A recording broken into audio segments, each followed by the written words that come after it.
bienvenidos a este nuevo ciclo de Lomata Cultural. En esta oportunidad, durante este mes, vamos a recorrer algunos de los tratados históricos más trascendentes del siglo pasado. El siglo XX marcó y definió tantas cosas para nosotros, para la actualidad. En el fondo quedaron establecidas las reglas del juego en el siglo XX para el juego del siglo XXI. Nosotros operamos en la actualidad con un orden internacional que está determinado por aquellas directrices que quedaron definidas tras la Primera y la Segunda Guerra Mundial. Eso es lo que termina gatillando el resultado de no solo las nuevas reglas del juego, las nuevas fronteras, los acuerdos internacionales, la manera en que se dirigirían las grandes potencias con los más pequeños, quiénes tomarían las decisiones.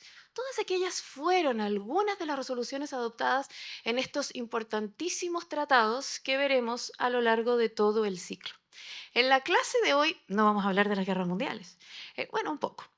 Lo que nos corresponde a nosotros no es ni Versalles, otra de las conferencias de este ciclo, que es el principal acuerdo tomado después de la Primera Guerra Mundial, el acuerdo tomado con Alemania y que definió lo que la Alemania posterior llamaría una tremenda humillación y lo que para muchos historiadores gatilló la Segunda Guerra Mundial, explicó la Segunda Guerra Mundial. No vamos a hablar de Versalles, que es otra conferencia que viene la siguiente semana. Tampoco vamos a hablar de Potsdam y Yalta, que son los acuerdos que se firmaron tras la Segunda Guerra Mundial. Ahí también se definió Potsdam, qué sucedería con Alemania, en Yalta, qué sucedería en el contexto internacional, y bajo toda esa premisa quedarían entonces establecidas las directrices para este nuevo mundo que habitamos hoy. Lo que analizaremos nosotros hoy día está muy vigente. Lo que veremos nosotros será Camp David. Quizás saben lo que es Camp David, ¿o no? Es la casa de veraneo de los presidentes norteamericanos. Fue construido en los años 40. No se llamaba Camp David, se llamaba ni más ni menos que el Shangri-La. Pero por ahí hubo un presidente muy enamorado de su nieto David y decidió Eisenhower entonces cambiarle el nombre a Camp David. Es la casa de veraneo, es donde se retiran los presidentes norteamericanos, está al norte de Washington, D.C., muy cerca, a 1 hora o algo así, 100 kilómetros o algo así. Así que desde ese contexto amigable se fueron gatillando resoluciones que marcaron una línea en lo que sería el conflicto de Medio Oriente. De eso vamos a hablar hoy día, del conflicto del Medio Oriente, tan vigente, no solo histórico, sino que también actual. Y por eso entonces comenzamos el ciclo bajo esta mirada de una región que en definitiva está en disputa hace demasiado tiempo. ¿Cuánto tiempo tendríamos que retroceder para entender el asunto regional? ¿Cuánto tendríamos que ir hacia atrás para comprender los argumentos que tienen los dos pueblos que hoy se disputan en la región? La verdad es que podríamos hacer 4000 años de historia y ni siquiera con ello podríamos realmente abarcar toda la argumentación que tienen tanto palestinos como israelíes para justificar su derecho a habitar esa tierra. Obviamente no tenemos el tiempo para analizar 4000 años, pero sí para mencionarlos. Así que bajo esa perspectiva les voy a hacer y les voy a invitar a que retrocedamos al 2000 antes de Cristo, cuando aquí en América todavía las tribus eran nómades, perseguían el alimento y intentaban sobrevivir guarecidos en cuevas. Bueno, en el Medio Oriente, en las costas del Mediterráneo más oriental, se van a comenzar a establecer en esa región, en el 2000 a.C., las primeras tribus. Van a abandonar esa vida nómade, eso de perseguir el alimento y guarecerse en cuevas, y se van a instalar, se van a sedentarizar. ¿Quiénes son estas tribus? La verdad es que vienen de todas partes. Algunas vienen del Mediterráneo navegando, otras vienen del Asia Central, algunas del desierto arábigo en el sur. Pero finalmente muchas de ellas van a tomar la decisión de asentarse aquí en estas costas. ¿Quiénes son esas tribus? Los semitas. Muchas tribus semitas, no solo una, que es la que uno tiende a identificar en la actualidad con un grupo específico. Son muchas las tribus semitas que se van a instalar en esta región hace unos 4000 años atrás. Filisteos, hebreos, cananeos, caldeos y muchos más van a escoger esta zona y van a establecerse aquí para comenzar a desarrollar sus civilizaciones. En particular, nos vamos a concentrar en filisteos y hebreos. Los primeros en llegar habrían sido los filisteos, un poquito tiempo después los hebreos. Y solo los vamos a mencionar porque podría ser, no tengo fuentes históricas para confirmárselo, pero podría ser que los filisteos fueran los ancestros de los actuales palestinos. Al menos ese es el argumento que usan ellos. Filisteos, filistinos, palestinos. Por otro lado, los hebreos, de los que tampoco tengo antecedente histórico para confirmarles, ellos dicen estar aquí más o menos desde el 1900 a.C. O sea que en la misma época, filisteos primero, hebreos después, habrían llegado a establecerse y a convivir en la región. Filisteos quizás ancestros de los actuales palestinos, hebreos quizás ancestros de los actuales israelíes. El punto está en que van a convivir todas estas tribus y van a establecer entonces una particularidad de convivencia que les va a dar un elemento común, porque étnicamente son diferentes, vienen de distintas regiones, pero van a compartir la lengua, o al menos la gramática de la lengua para poder comunicarse entre todos.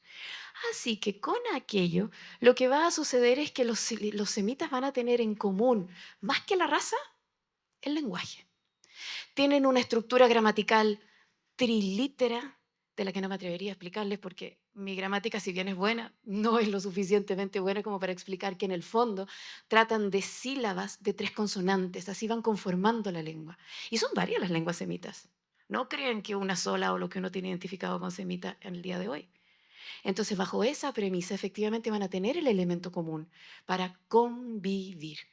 Si llegaron un poco antes, si llegaron un poco después, lo que sí está claro es que los semitas ya estaban instalados en esta región y que algunos de ellos aseguran haber conquistado la región.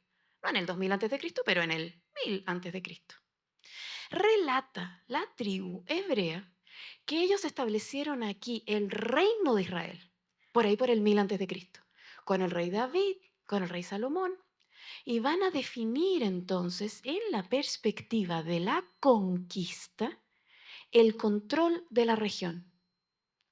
No de todos los semitas. Los filisteos, por ejemplo, no están dentro del reino de Israel, pero de algunos otros. De hecho, en este mapa se puede considerar un tremendo trazado en azul donde efectivamente vamos a ver lo que el pueblo israelí define como su reino de la antigüedad. Ellos dicen que el mismo rey David fue quien fundó la ciudad de Jerusalén. Se dice, se entiende que ya existía antes una ciudad ahí que se llamaba Jebús. Y desde Jebús, y los jebuseos, ¿se acuerdan de ellos? Desde Jebús, entonces el rey David habría tomado el control de la ciudad y habría establecido en ella la capital de este reino. Le habría cambiado el nombre, Jeru, Salem o Shalom. Jeru, la casa, Salem o Shalom, paz, la casa de la paz. Y de ahí entonces este reino habría controlado la zona no demasiado tiempo, apenas un siglo, pero al menos es un argumento histórico que ellos aseguran define su presencia en la zona, mientras los filisteos, en tanto, libres, todavía en esa costa, sobreviviendo y subsistiendo. Ahora, el reino de Israel, históricamente, si es que realmente lo pudiéramos confirmar, tampoco que se haya consolidado demasiado tiempo, les decía yo, solo un siglo. Tras ello, tuvieron un golpe de Estado, una división. El reino quedó dividido en dos y al final subpoderes políticos y hasta militares, porque el golpe de Estado fue militar, hacen que el reino de Israel quede más pequeño y además Jerusalén ya no pertenecerá al reino el reino de Israel. Como pueden ver en el segundo mapa, Jerusalén va a quedar en un reino más chiquito marcado en verde al sur. Y ese reino más chiquito se llama el reino de Judá. Por tanto, los habitantes que quedaron viviendo en dicho nuevo reino más pequeño y con capital en Jerusalén son los habitantes de Judá, los judíos. El nombre judío, ya empezamos a descubrir, tiene que ver no con una identidad religiosa. Es que ser judío, a pesar de lo que muchos creemos, ser judío no es pertenecer a una religión monoteísta, de ir al templo, a la sinagoga, de hacer Shabbat o ayuno en el Yom Kippur. No. Ser judío es pertenecer a una tierra, a la tierra de Judá. En estricto rigor, judío es un gentilicio nacional, no religioso. Entonces, hablar de hebreos, hablar de israelitas, hablar de judíos es sinónimo, porque estamos hablando de una comunidad territorial. Bajo esa premisa, claro, ya vemos tanta división que al final toda la región, todos los semitas, quedan rivalizando, disputando territorio, intentando una convivencia que al final los va a terminar debilitando enormemente. Va a quedar tan vulnerable dicho territorio que otros van a considerar muy atractiva esta zona en la salida al mar y otros llegarán a invadir. Eso generará entonces que dicho territorio va a perder su identidad original, la identidad primitiva, la de dichas tribus semitas que administraban la zona.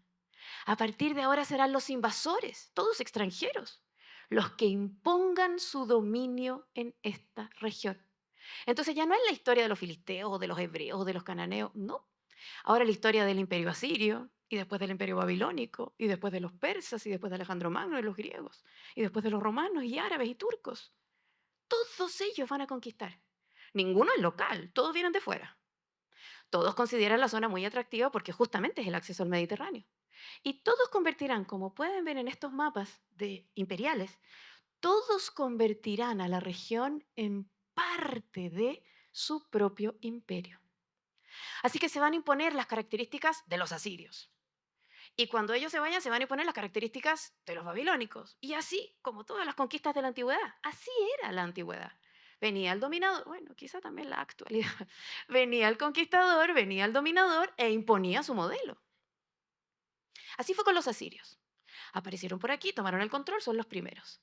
Y se encuentran con Jerusalén, se encuentran con el templo que se había establecido ahí desde la época del rey David y el rey Salomón, y definen que este es un grupo monoteísta, creen en un único Dios, algo que no existía en la historia de la humanidad, y que por tanto sería un peligro. ¿Por qué? Porque cada conquistador, cada monarca conquista y luego gobierna respaldado a sus dioses, ¿o no? Llegan al trono con el interés de ser obedecidos. ¿Y cómo justifican entonces? Con los dioses, la religión. Siempre las monarquías se respaldan de la religión, de la mitología, de los múltiples dioses, para consolidarse en el trono. Las monarquías antiguas, yo digo que hasta las actuales. Bajo esa premisa entonces podemos ir descubriendo que para los asirios, este grupo que tenía un dios, que obviamente no era asirio, sería quizá un peligro, serían quizás rebeldes. Así que les clausuró el templo, les prohibió el culto, les dijo que se fueran, de hecho los mandó al exilio. Pero resulta que cuando después vino Babilonia a conquistarlos, siglos después, Nabucodonosor segundo, seguro lo recuerdan, al menos por la ópera. Bueno, Nabucco se volvió a encontrar con el templo activo, con el monoteísmo, con el grupo, y finalmente descubre que parece que sí son peligrosos, parece que este Dios único es bien poderoso porque aparentemente habían desaparecido y resulta que seguían muy vigentes. Así que Nabucodonosor fue aún más rígido. No solo clausuró el templo, lo destruyó. Y no solo los mandó al exilio, él mismo los tomó esclavos y se los llevó a Babilonia, para que ahora sí que sí desaparecieran, para que ya no hubiera amenaza. Los esclavizó. Muy poco duró, porque el imperio de Babilonia fue conquistado rápidamente por los persas. Y cuando los persas llegaron a Babilonia, queriendo controlarla, se dieron cuenta que había un grupo judío muy conveniente que podía ayudarlos a hacer caer Babilonia. Así fue. Y en agradecimiento, el imperio persa le permite a los judíos regresar a lo que ellos llaman la tierra prometida, a Jerusalén. Hasta les permitió reconstruir el templo. Así que bajo esa lógica, efectivamente, la comunidad volvió a establecerse. Entre tanto, el resto de los semitas sometidos. Bajo los asirios, bajo los babilónicos, ahora bajo los persas. Sus características se iban modificando claramente. Culturalmente, étnicamente, lingüísticamente, todo iba transmitiéndose según el invasor de turno. Después de los persas, seguro recuerdan esas emblemáticas y históricas batallas de Alejandro Magno contra Darío, de Alejandro Magno contra los persas. Claro, efectivamente el imperio persa cayó en manos de los griegos, pero Alejandro tuvo la misma particularidad que los persas: dar derecho al conquistado a mantener sus tradiciones, su cultura, su lengua, sus dioses. Así que la comunidad judía pudo mantener su templo, pudo conservar todas sus costumbres monoteístas, que eran bastante extrañas, y con ello establecer entonces la consolidación de esta comunidad. En tanto, aquellos que habían permanecido politeístas, aceptando cada uno de los dioses y deidades que venían, seguían aceptando nuevas deidades. ¿Cuándo cambió definitivamente este territorio? Con los romanos. El imperio romano es un imperio que seguramente conocen o saben, quizá un poquito más que del resto. Es un imperio del que estudiamos muchísimo, es un imperio del cual nosotros aquí en Occidente heredamos toda su tradición histórica y por tanto entendemos cuál es la movilización que hicieron los romanos a la hora de conquistar. Ellos no fueron respetuosos, ¿no es cierto? A ellos sí les importaba imponer a su César y a sus dioses. Por tanto, no aceptarían que hubiera ninguna comunidad que no se sumara a dicha realidad. Y en los judíos vieron ese mismo peligro, esa misma eventual rebeldía. Así que los persiguieron, se deshicieron de ellos. Creo que en Occidente lo sabemos muy bien porque Jesucristo es de esta época. Y Jesucristo era un niño judío, no podríamos negarlo. Por tanto, la persecución contra Jesucristo tiene que ver con la persecución romana que se hizo a la comunidad judía en esta época por parte de la autoridad. Y desde ahí entonces sabemos con certeza que el imperio romano no permitió a los judíos seguir permaneciendo ahí. Los persiguió y los mató, se deshizo de ellos. Algunos lograron huir y se fueron a ese exilio larguísimo y definitivo llamado la diáspora, pero bajo una medida en la cual la población local, que no era judía, se sumó, por supuesto, ahora a la nueva autoridad romana. Ya eran varios, ¿o no? Primero la autoridad siria, después la babilónica, la persa, la griega, ahora la romana, era una más. Pero ¿por qué digo que el imperio romano definió y determinó? Primero, porque la comunidad judía salió para siempre. Segundo, porque la autoridad romana llamó a la región Palestina. La provincia romana de Palestina es el nombre que la zona tiene desde el siglo I. Fue la autoridad romana la que le dio la denominación Palestina. Entonces es muy determinante porque si bien son muchos los imperios, como ven aquí, que tomaron el control de la zona, el imperio romano fue quien definió casi para el resto de la historia lo que pasaría ahí. Expulsó definitivamente a la comunidad judía y definió que esa tierra era Palestina. Así quedó en adelante. Después vinieron el Imperio Bizantino, que es el heredero natural del Imperio Romano de Occidente, después los árabes, después los turcos, y nada cambió. Eso se sigue llamando Palestina y los judíos seguían impedidos de regresar. Sí cambió el hecho de que a la llegada de los árabes, la región de Palestina y todo el Medio Oriente fue arabizada. No era extraño si el resto de los imperios también habían dejado su sello ahí. Pero este sello árabe es súper importante porque es el sello final. La región quedó arabizada a partir de la conquista del siglo VII y nunca más volvió a cambiar. Pese a que todavía me queda harto relato por contarles, pero que quedó árabe, créanme, desde esta época. Y no solo arabizada, sino que junto con arabizar, también los árabes islamizaron. Por tanto, por un lado, el Imperio Romano definió la salida definitiva de la comunidad judía y la denominación de la zona como Palestina, así que es tremendamente importante ese capítulo, pero el otro capítulo tremendamente importante es la invasión de los árabes, ya que la región del Medio Oriente completa, no solo Palestina, la región del Medio Oriente queda arabizada casi completamente y también islamizada al 100%. ¿Se dan cuenta lo importante que es el recorrido histórico para ir entendiendo la identidad de cada uno de estos pueblos? Uno no puede analizar la actualidad sin irse hacia atrás y sin ir encontrando los argumentos que la historia nos va dando para entender cada uno de esos sucesos. Por eso los historiadores somos tan defensores de estudiar la historia. bajo una perspectiva en la cual, sin duda alguna, este territorio y todos los demás pasan por tantos capítulos y cada uno de ellos va dejando un sello, va dejando una huella. Después de los árabes vienen los turcos. Los turcos sí saben que son distintos a los árabes, ¿no es cierto? Los árabes vienen de la península arábiga, de lo que hoy día es Arabia Saudita.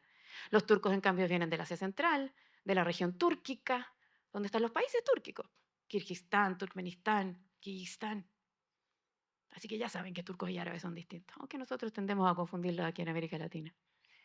Bueno, bajo esa lógica, entonces, nuestra región, si bien tras los árabes vienen los turcos, la región igual conservó la arabización, la islamización y la ausencia judía. ¿Cuándo vino a cambiar eso? Recién en el siglo XX. Recién cuando el Imperio Turco sucumbió. Ustedes saben que el Imperio Turco participó de la Primera Guerra Mundial, eso fue hace 100 años atrás. O sea, ya hemos recorrido, aunque no lo crean, nuestros 4000 años de historia.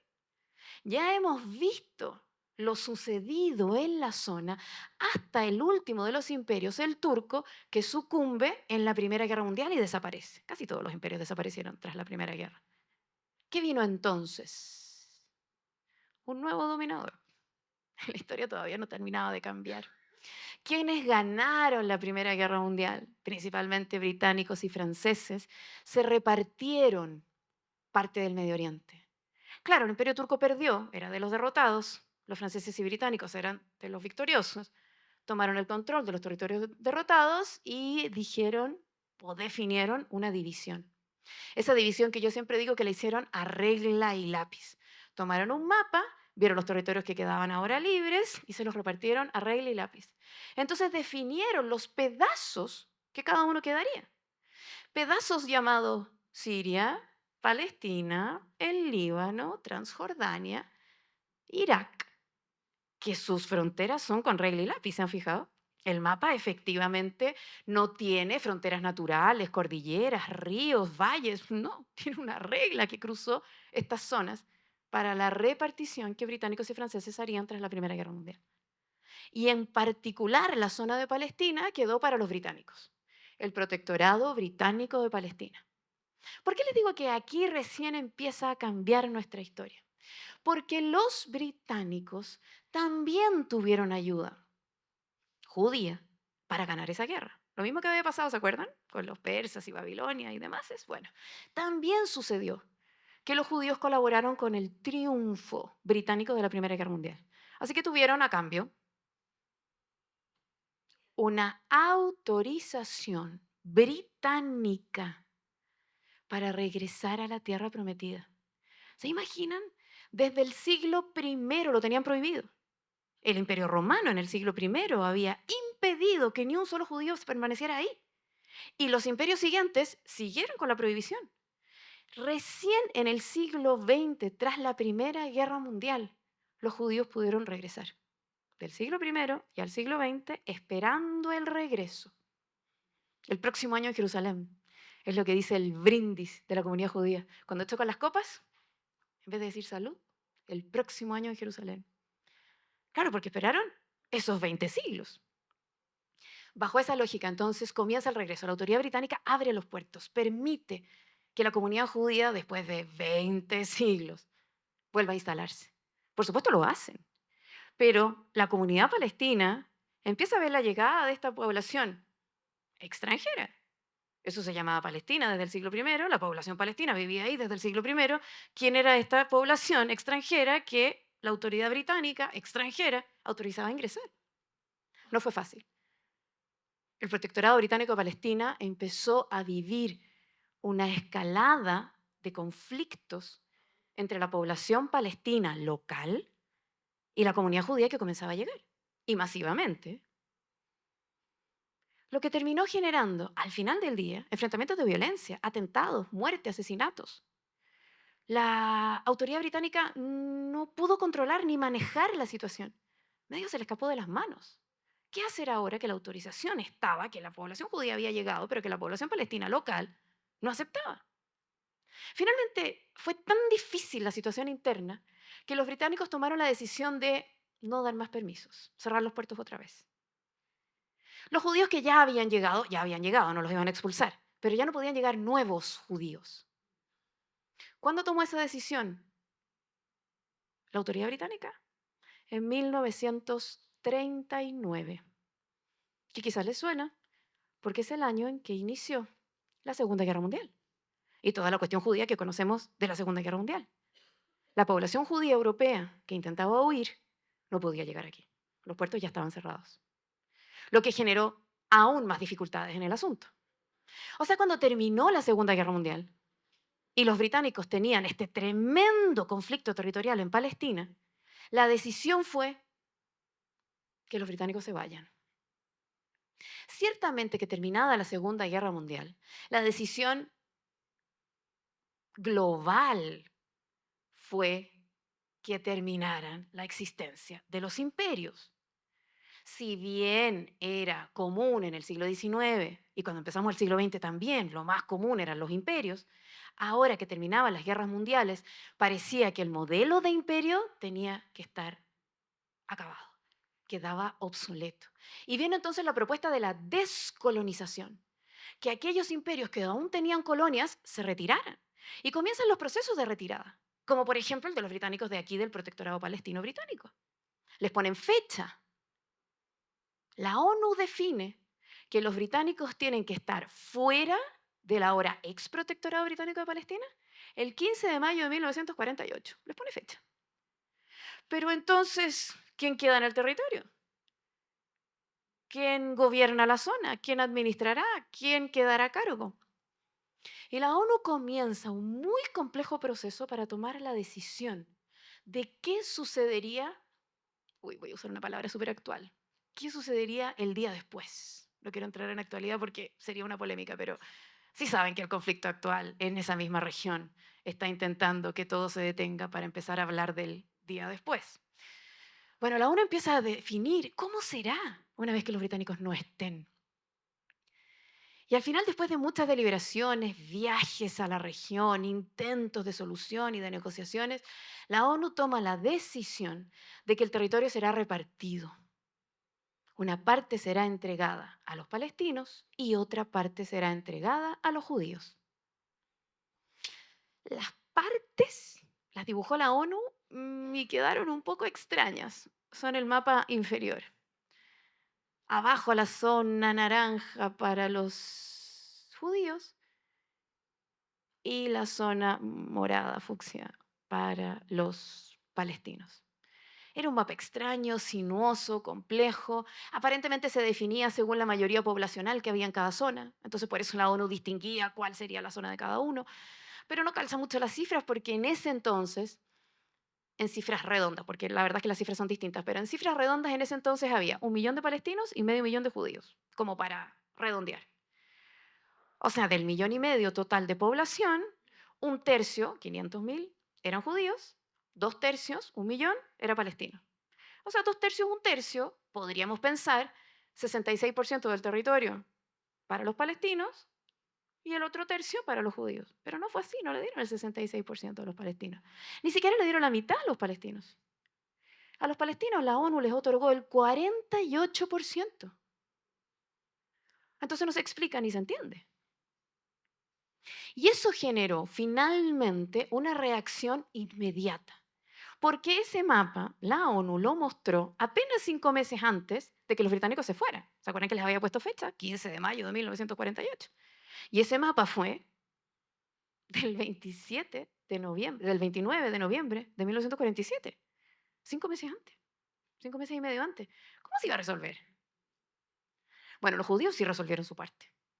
Imagínense que era la primera vez desde Alejandro Magno que tenía la legitimidad para poder instalar ahí su Estado. Por primera vez desde la última autoridad, que habían sido los griegos, pueden legitimar su derecho territorial porque la ONU se los permitió. Así que tomaron los 5 meses y medio, tomaron el mapa que la ONU otorgó y efectivamente consolidaron en esa zona marcada en naranjo, abajo, en el mapa de abajo, y constituyeron el Estado de Israel. No el 15 de mayo, que era el día que se iban las tropas, sino el día anterior. El 15 de mayo era sábado, Shabbat. Así que decidieron que el día anterior, 14 de mayo de 1948, se constituiría el Estado de Israel. Y esa es la fecha de la independencia de Israel en la actualidad. 14 de mayo de 1948. Bajo esa lógica, entonces, la decisión queda definida y determinada bajo la autorización o legitimización de la ONU. Claro, el pueblo de Israel consolida la creación de su Estado, pero ¿y los palestinos? ¿Aceptaron ese mapa? Para los palestinos, y en realidad para todo el Medio Oriente, porque recuerden que todo el Medio Oriente había sido arabizado, así que todos son árabes, palestinos y todos los vecinos. Para el resto era inaceptable que viniera la ONU, un organismo que recién se había fundado, porque la ONU existe desde que terminó la Segunda Guerra Mundial en el año 45.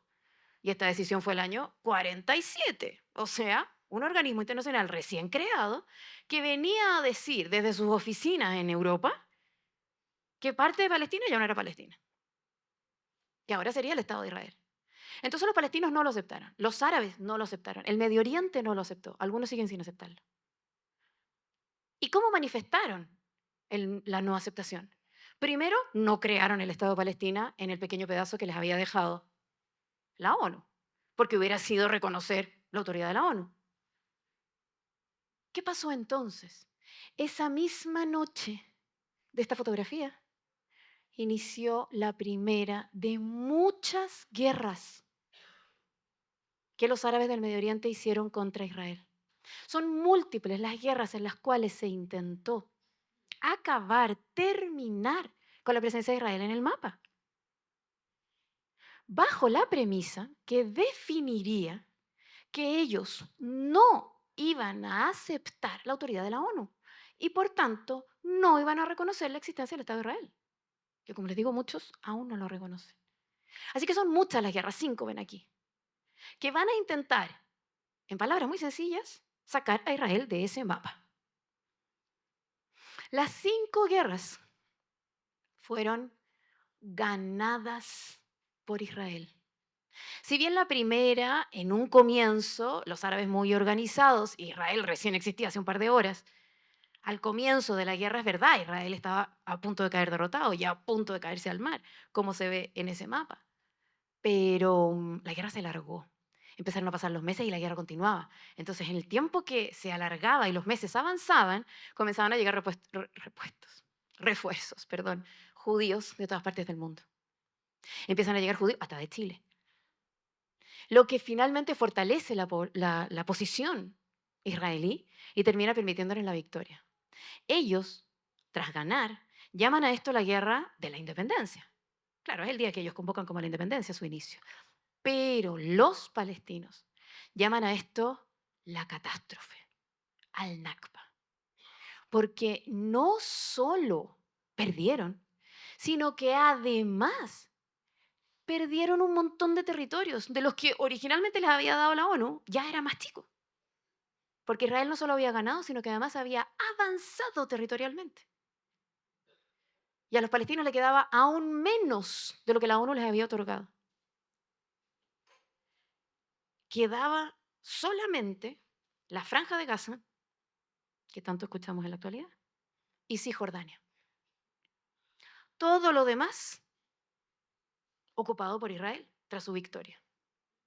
Así que las guerras continuaron porque había que revertir este resultado, había que buscar la manera de que esto no siguiera avanzando.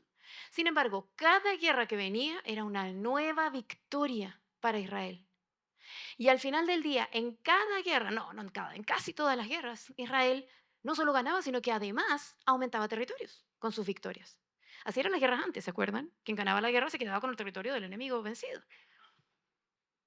Hasta que al final, concluidas las guerras, Israel termina ocupando la totalidad de lo que antiguamente había sido la Palestina histórica. Cuando terminan las guerras, termina Israel ocupando todo Veníamos hablando de esta historia desde el 4000 antes de Cristo. Veníamos hablando de cómo se la habían compartido, cómo habían convivido, cómo había sido conquistada por otros, qué normativas habían establecido los invasores. Veníamos haciendo un montón de recorridos.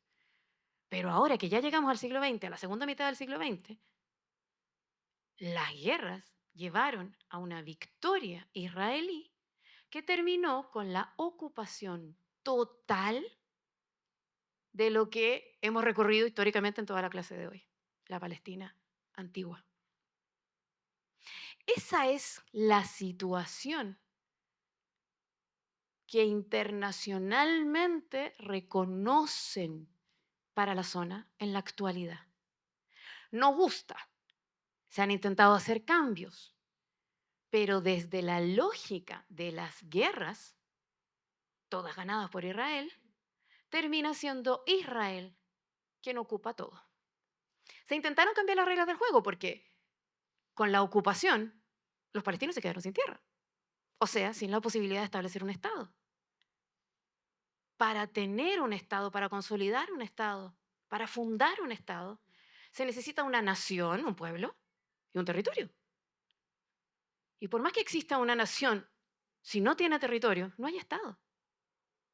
Entonces, al ver los resultados de estas guerras, la conclusión mundial y de la ONU, por supuesto, es que había que cambiar las reglas del juego. No podía ser que en la medida que siguieran avanzando las guerras, los países comenzaran a desaparecer. Además, las guerras estaban cada vez más modernas, cada vez más avanzadas, las tecnologías, ni decir cómo van al día de hoy. Entonces la ONU definió que ya no sería legítimo, aunque uno ganara una guerra, ya no sería legítimo quedarse con el territorio del vencido. Ojalá se lo recordáramos a Putin. Pero esa fue la nueva regla del juego. Así se determinó. Ahora, quienes forman parte de la ONU tienen que reconocer dicha resolución, que es la de los 242, que es del año 67, en que se indica que por favor Israel retroceda, que devuelva los territorios ocupados, que eran Gaza y Cisjordania, y que de ahí en adelante se entienda que por más guerras que haya, por más tecnologías que haya, la ONU va a tratar de evitarlas porque ese es su objetivo, que no haya una tercera guerra mundial, que al menos hasta ahora lo ha logrado cumplir. Entonces, bajo esa premisa, hay nuevas reglas del juego, pero son posteriores a estas victorias israelíes. Entonces la ONU, ¿cómo hacía para decirle a Israel, oiga, esto es retroactivo? ¿Cuán retroactivo? ¿Un año? ¿10? ¿El siglo XX? Es que al final teníamos que retroceder hasta Daniela para definir fronteras, porque todas las fronteras, o casi todas las fronteras, las nuestras incluso, están determinadas, muchas de las nuestras, por guerras o no. Entonces, ¿cómo cambiaba las reglas del juego? Claro, pero hacia atrás no se puede. Tuvo que ser hacia adelante. Y dicha resolución es posterior a la ocupación total que Israel hizo sobre los territorios palestinos. Entonces, ¿qué es primero? ¿Quién tiene el argumento más fuerte? ¿Quién realmente tiene el derecho a la tierra?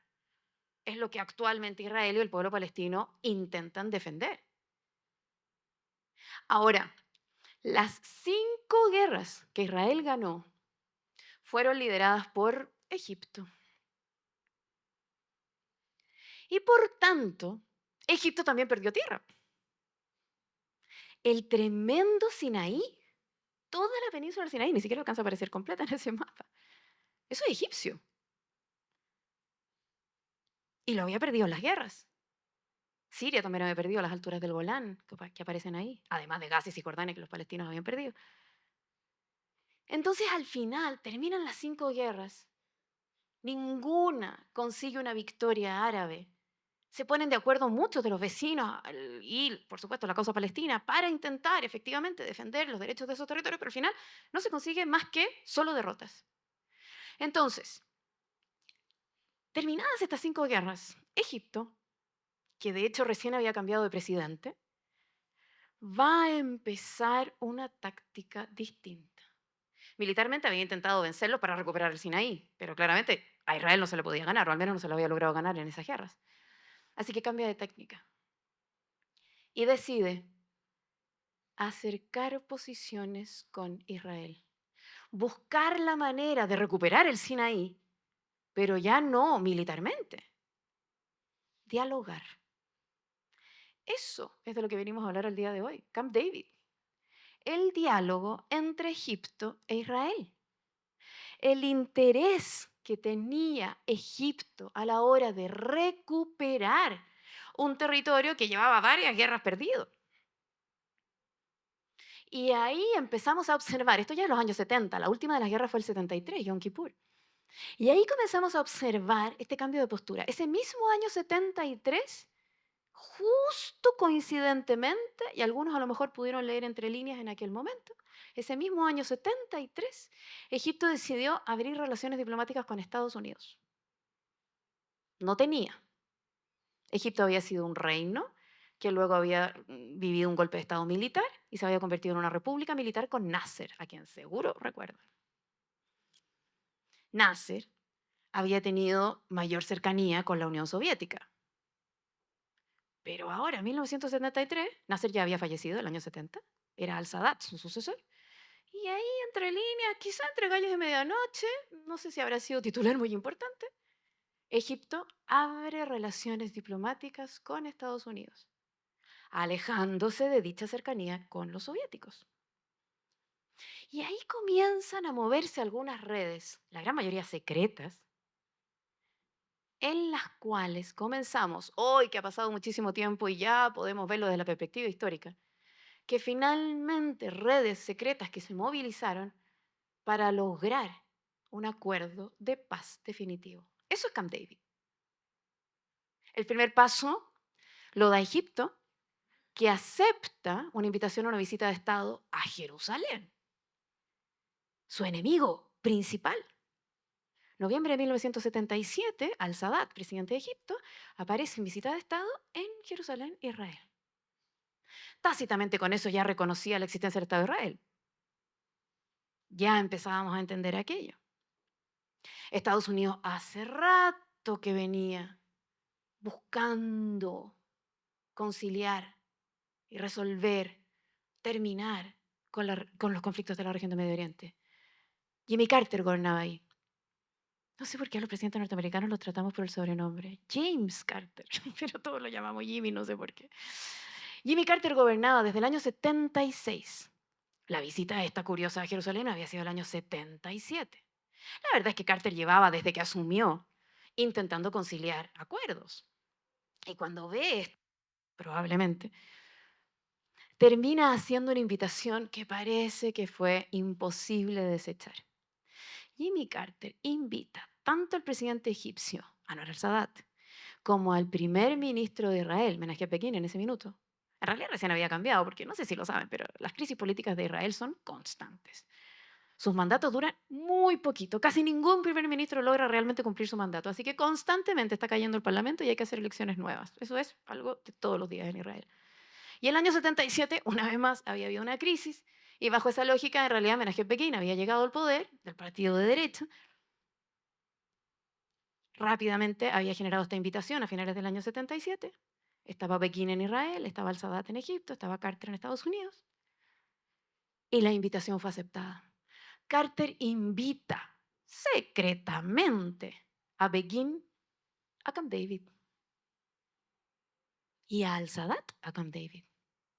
Un lugar distendido, de descanso, medio de veraneo. Era septiembre, así que buen clima. Llegan el 5 de noviembre, sin que nosotros supiéramos. Y negociaron secretamente y de manera bien separada, porque al principio no se reunían en la misma sala. 13 días. Carter era el correo. Carter era el cartero. Llevaba propuestas de al-Sadat a Pekín, de Pekín al-Sadat, de al-Sadat a Pekín, de Pekín al-Sadat, hasta que los vimos. Uy, aquí no sale, pero aquí sale mejor. Así de distendidos. Hasta que salió humo blanco. 13 días de conversaciones secretas hasta que el 17 de septiembre de 1978 supimos que efectivamente habían llegado a un acuerdo. Es tremendamente emblemático este momento, porque termina conciliando, termina definiendo el fin de una era, el fin de un conflicto. 5 guerras había habido en la región. Y ahora Egipto, líder de un lado, Israel, líder enemigo del otro, se mostraban distendidamente, veraneando, lo digo irónicamente, en Camp David. Egipto necesitaba recuperarse económicamente. Estaba devastado. Primero porque es una nación bastante pobre y segundo porque son 5 guerras. Egipto además necesitaba recuperar el Sinaí, un tremendo territorio que había estado perdido durante todas estas guerras. En el Sinaí, en el borde del Sinaí, está ni más ni menos que el canal de Suez, casi uno de los principales ingresos que tiene Egipto. Así que había mucha fuerza desde el punto de vista de Al-Sadat para conciliar acuerdos. Además, Al-Sadat creía que en estas negociaciones podría animar a Israel a acercarse para tomar una decisión final con la cuestión palestina. Porque esto era un asunto que estaba viendo Israel con Egipto, pero allá había un tremendo asunto todavía pendiente que era el asunto palestino. Entonces, Egipto se planteaba terminar las guerras, recuperar la economía, recuperar el Sinaí y allanar el camino para la solución a la causa palestina. Israel, por su parte, entendía que un acuerdo con Egipto primero le aseguraba la frontera en el sur, ¿no es cierto? Era su principal enemigo. Desde que existía Israel había recibido guerras desde esa frontera. Con un acuerdo de paz, eso se calmaba, terminaba. Así que se garantizaba la calma de dicha frontera. Se garantizaba además el reconocimiento de Egipto de la existencia de Israel, ya no más guerras. Israel pensaba que con Egipto de aliado, esa unión árabe que había existido contra Israel desde la formación de Israel se iba a quebrar. Claramente había habido una unión árabe desde la fundación del Estado de Israel, que ahora, con Egipto firmando la paz, acababa. Es verdad, muchos en Medio Oriente pensaron que Egipto era un traidor. Y bajo esa lógica, entonces, vemos cómo desde la perspectiva egipcia había ventajas. Desde la perspectiva israelí había ventajas. Ya sabemos que Jimmy Carter había intentado que Estados Unidos intentara resolver el asunto y la cuestión del Medio Oriente. Así que los tres estuvieran distendidamente mostrados en esa fotografía del 17 de septiembre de 1978 se entiende porque cada uno de esos tres actores está consiguiendo su objetivo. Este es el acuerdo de Camp David que hemos venido a analizar en la clase del día de hoy y que ya casi está terminando. Bajo una premisa en el entendido de que las ventajas o ganancias o beneficios obtenidos por todos ellos quedan en evidencia solo mostrándoles esta fotografía. Y no les he dicho además, entre paréntesis, que Estados Unidos quedó respaldando a Egipto para siempre en términos militares. Como se supone que Egipto ahora defiende la frontera sur con Israel, entonces Egipto tiene un gran desarrollo militar. ¿Y quién lo financia? ¿Quién lo entrena? Estados Unidos. Hasta el día de hoy, Estados Unidos entrega dineros y entrena soldados egipcios. Cada 2 años viajan soldados norteamericanos a Egipto a entrenar con el ejército. Egipto es una nación militar todavía. Nasser al-Sadat, Mubarak. Hubo un paréntesis pequeño democrático, pero hoy está al-Sisi, también militar. Y es una república militar que ya podemos ver está respaldada por Estados Unidos y financiada esa militarización por Estados Unidos, porque defiende dicha frontera, porque conserva este tratado de Camp David. En teoría, Camp David tenía dos objetivos. Primero, tirar las líneas para resolver definitivamente el asunto palestino, cuestión que sabemos no se ha logrado. Y segundo, la firma definitiva de un acuerdo directo entre Egipto e Israel, donde finalmente se firma Israel reconoce la existencia, perdón, Egipto reconoce la existencia del Estado de Israel, Israel le devuelve a Egipto el Sinaí. Eso sí se firmó, eso sí se logró. Finalmente Israel se fue, sacó sus tropas, devolvió el Sinaí y hoy el Sinaí pertenece a Egipto.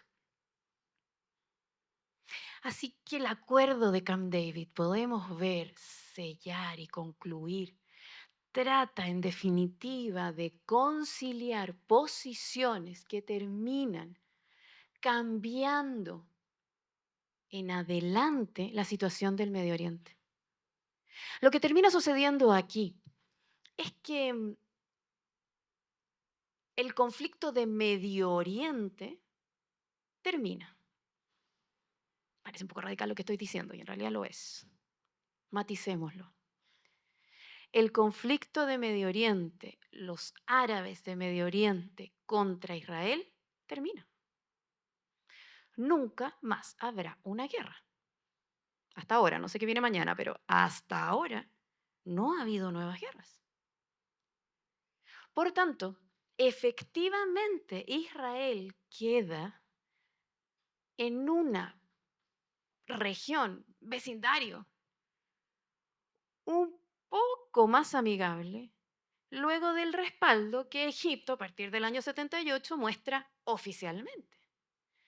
Así que el conflicto de Medio Oriente, en palabras un poco simples, termina. Es más, Al-Sadat y Begin recibieron el Premio Nobel de la Paz ese año. Terminaban el conflicto de Medio Oriente, claro, ganaron el Premio Nobel de la Paz. Al año siguiente lo ganó la Sor Teresa de Calcuta, así que podrán imaginarse lo emblemático que era el Premio Nobel en aquella época. Ahora, no todo es así de optimista. Ganaron el Premio Nobel de la Paz, pero, seguro lo saben, Al-Sadat fue asesinado como un traidor. Dentro del Medio Oriente, algunos, no todos, consideraban una traición egipcia haber firmado la paz con el enemigo. Al-Sadat fue asesinado el año 81, esta firma fue el 78. Al-Sadat fue asesinado el año 81 desde el interior de su propio ejército. Recuerden que les he dicho que es una república militar, o sea que se sustenta la gobernabilidad en el ejército. Y desde el interior del ejército, mientras Al-Sadat pasaba revista, unos rebeldes que pertenecían a la yihad islámica egipcia, un movimiento extremo dentro de Egipto, termina siendo asesinado. Y Egipto, de hecho, también, tras dicho asesinato, también ha sufrido algunos atentados, principalmente zonas emblemáticas, turísticas, en los años siguientes, porque algunos aún consideran que eso fue una traición y que conservar las relaciones con Israel hoy es una traición. Lo que genera entonces una tensión en la zona. No digo que la totalidad del Medio Oriente esté en contra de Egipto, pero sí, Al-Sadat fue asesinado por un pequeño grupo. Pero sí, hubo atentados, a lo mejor el que más recuerdan es el Hatshepsut del año 97, en ese templo fantástico en el Valle de los Reyes. Otro bien emblemático en Sharm el Sheikh, en el Mar Rojo, del 2004-2005. Claro, efectivamente hay una presión sobre Egipto por conservar esta relación. Sin embargo, como no podemos olvidar que además de historiadora soy periodista, sin embargo, la actualidad ha ido llevando a ciertos cambios que gatillaron Camp David, pero que han ido avanzando a la actualidad. Hoy día no es solo Egipto quien tiene relaciones diplomáticas con Israel, no es solo Egipto quien reconoce la existencia del Estado de Israel. Varios otros han seguido su camino. Y al día de hoy podemos ver en este mapa con el que concluimos la clase que efectivamente Egipto fue el primer país árabe en aceptar la existencia del Estado de Israel a través de la firma de Camp David, emblemático tratado que hemos venido a analizar en la clase del día de hoy. Pero tras Egipto lo siguió Jordania el año 93. Y ahí se estancó, ahí quedó, nadie más. Todo el resto de Medio Oriente seguía considerando que eso era Palestina. Bajo esa lógica, entonces, vimos cómo en los últimos años eso se ha ido modificando. Esto es historia, pero es muy actual. Nuevos países, tras Egipto y Jordania, se sumaron el año 2020. ¿Recuerdan aquel gobierno de Donald Trump en Estados Unidos hace unos años atrás? Él movilizó los acuerdos de Abraham del año 2020. Y ahí se concilió que 4 nuevas naciones reconocieran el Estado de Israel. Por eso entonces Bahrein, Emiratos Árabes, Sudán y Marruecos se suman a la lista de países que ya reconocen la existencia del Estado de Israel en la región. Y voy a terminar con una interpretación tremendamente polémica que es solo una opinión de algunos. Aparentemente, Arabia Saudita, la tremenda, poderosa, riquísima y líder Arabia Saudita, líder de los árabes, por supuesto, del Medio Oriente, aparentemente estaría por firmar un acuerdo con Israel. Es solo una opinión, esto no ha sucedido, pero muchos creen que Arabia Saudita estaba por decirlo los primeros días de octubre del año pasado. ¿Se acuerdan qué pasó los primeros días de octubre del año pasado? El 7 de octubre inició el terrible conflicto en Gaza. Todo está entrelazado. Toda la historia y actualidad del Medio Oriente tiene algo que decir a la hora de entender el conflicto regional. Entenderlo desde la historia, entenderlo desde la actualidad, entender las posturas de unos y de otros, conocer los puntos de vista. Es lo que hemos intentado ambiciosamente hacer en la clase del día de hoy y espero al menos haber entregado algo de información para que puedan seguir entonces acercándose a esta zona. Muchas gracias.